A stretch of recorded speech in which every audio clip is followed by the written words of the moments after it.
Lauren, you've had a really interesting career. You're currently a database associate at America Society, and you're also a web consulate editor, which is your own company. Can you kind of walk us through what your career path has been like up to this point?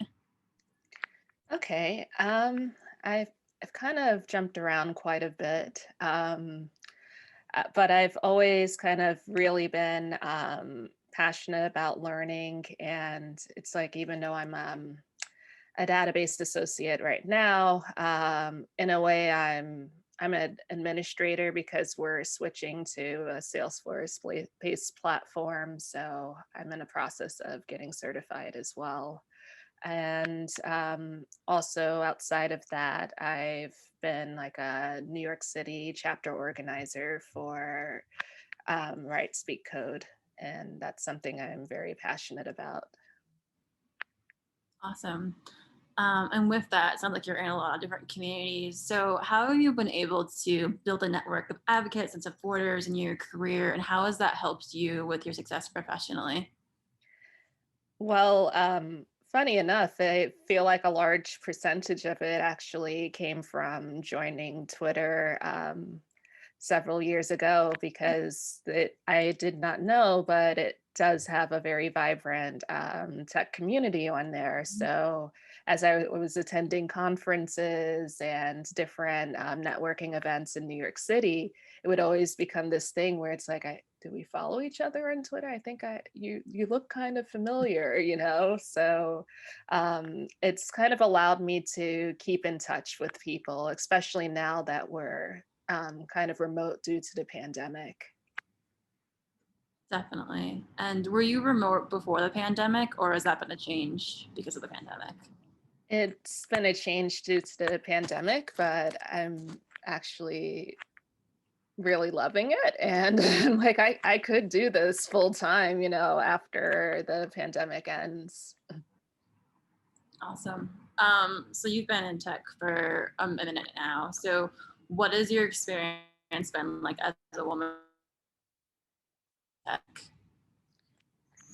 Well, it's been interesting because in the IT department where I work, I am the only woman there, only Black woman there of outside of I think the web team as well. They have an Afro Latina that works there. It's definitely been interesting, but at the same time, I feel like it's sort of in my blood because my mom was like a IT manager of a trading floor for a number of years before she ended up starting her own business. So I've had these women around me and just kind of have seen them excel, and I could always go to them for advice. Also, my aunt as well, who was a network engineer before she retired. So I felt largely comfortable that it's something I can do because of the women in my life that showed that it was possible. Definitely. Yeah. Being able to see someone else that looks like you and has your life experience and done it before is, yeah, is really huge. So that's amazing you were able to have that. Um, so a big part of just being in tech, especially as a woman, is you deal with a lot of fear, whether that's fear of just the unknown or imposter syndrome. Is that something you've experienced before? And if so, how have you learned to navigate it? It definitely is something that I even go through all the time, even though it's like I'm kind of a lead in this data migration to this new software. And it's like my supervisor and IT director have kind of entrusted me with this role. And even then, I kind of struggle with, I think I'm doing a great job, and there have been no complaints, but sometimes I internally second guess myself. But I do my best not to kind of show that during meetings. And I generally just kind of work through that in therapy sessions that I've had over the years because therapy is very important and I'm a huge advocate of that. Definitely. And with that, with the pandemic, and there's so much change happening. Do you have any tips for how to take care of yourself during all this and to keep your own cup full?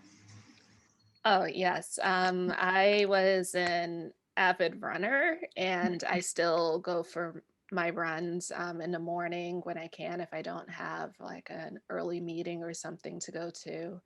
And another thing as well that's been very helpful is just kind of figuring out a way at home, even if you're in a tiny apartment like I am, to kind of separate your workspace from your relaxation space, whatever it may be, whether it be a spot where you go to knit or watch a movie or something like that.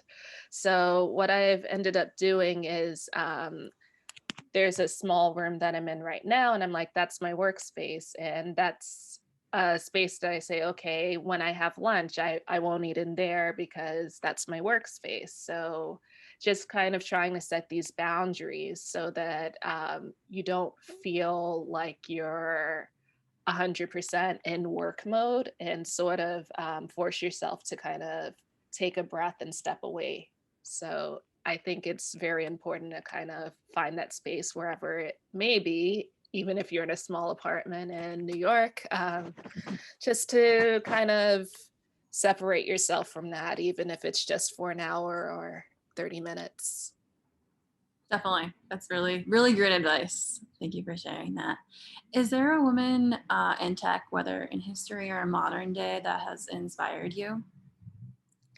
Oh, yes, definitely. I would say Nitya, who she's worked at a number of places. I believe she's in Microsoft right now. She's really inspired me in terms of being an event organizer, just because she just kind of shows that a way to use your massive network to just bring people together for an event, even if it's a day long one. And I'd also say Talisha as well.